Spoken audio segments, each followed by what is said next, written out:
بسم اللہ الرحمن الرحیم۔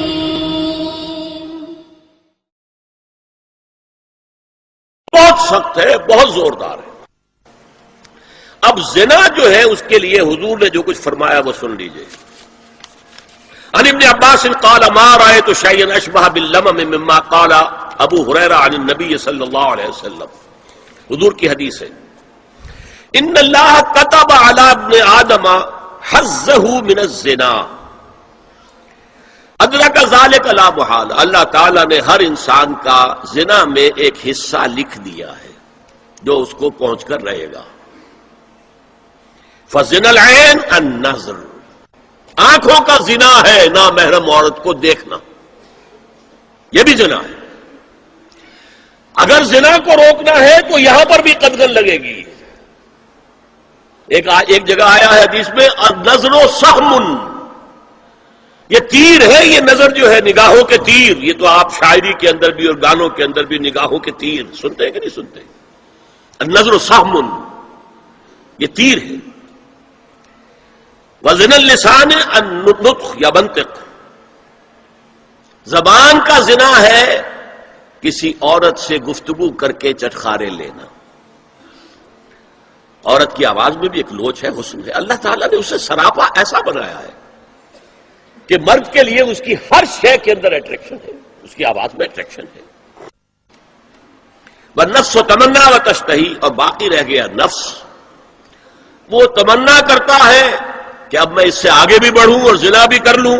والفرج یصدق ذلک کلہ اور یکذب، لیکن یہ ہو بھی سکتا ہے نہیں بھی ہوتا، لیکن یہ زنا تو کر چکا نا، کان کا زنا اس نے کر لیا، آنکھ کا زنا اس نے کر لیا، زبان کا زنا اس نے کر لیا، یہ تو زنا کی تعریف میں لایا۔ ایک اور روایت ہے جو مسلم میں ہے، عن ابی ہریرہ کتب علی ابن آدم نصیبہ من الزنا مدرک ذلک لا محالہ فالعینان زناہما النظر والاذنان زناہما الاستماع واللسان زناہما الکلام والید زناہا البطش والرجز زناہا الخطأ والقلب یہوی وتمنا۔ یہ زبان کا بھی زنا ہو رہا ہے، کان کا بھی زنا ہو رہا ہے، ہاتھ کا بھی ہو رہا ہے، کہیں لمس کیا ہے عورت کے جسم کو، ہاتھ ملایا ہے اس سے، اور چل کر کہیں جا رہا ہے دیکھنے کے لیے، یہ پاؤں کا زنا ہو رہا ہے۔ یہ ہے زنا کی شکلیں جو محمد الرسول اللہ صلی اللہ علیہ وسلم نے بیان کی ہے۔ تو زنا کا روک تھام، زنا کی جو ہمارے معاشرتی اہداف کے اندر بہت اہم ہے، بہت اہم ہے، بہت اہم، ورنہ معاشرہ ٹوٹ پھوٹ کا شکار ہو جائے گا۔ میاں بیوی میں اعتماد نہیں ہے، بے اعتمادی کی فضا میں اولاد جو پلے گی اس کی منفی نفسیات ہوں گی، کبھی مثبت نفسیات نہیں ہو سکتی۔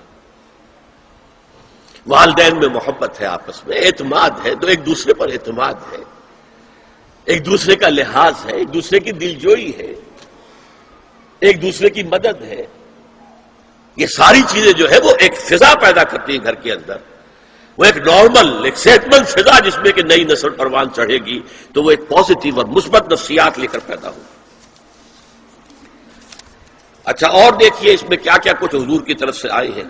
حضرت جابر ابن عبداللہ فرماتے ہیں، من کان یؤمن باللہ والیوم الآخر فلا یخلون بامرأۃ لیس معہا ذو محرم فإن ثالثہما الشیطان، رواہ احمد۔ دیکھو، جو شخص بھی اللہ پر اور یوم آخر پر ایمان رکھتا ہو وہ کبھی کسی اجنبی عورت کے ساتھ خلوت میں نہ رہے، ملاقات نہ کرے جس کے ساتھ کہ اس کا کوئی محرم شامل نہ ہو۔ کوئی عورت آئی ہے آپ سے مسئلہ پوچھنے کے لیے، اس کا باپ، اس کا بیٹا، اس کا بھائی، اس کا شوہر ساتھ ہونا چاہیے، اکیلے نہیں، اس لیے کہ ثالثہما الشیطان۔ جہاں یہ ایک مرد اور ایک عورت جو ایک دوسرے کے لیے نامحرم ہے، جب ملیں گے تیسرا وہاں شیطان موجود ہوگا۔ اسی طرح حضرت ابن عباس کی روایت ہے، لا یخلون رجل بامرأۃ الا ومعها ذو محرم ولا تسافر المرأة الا مع ذی محرم۔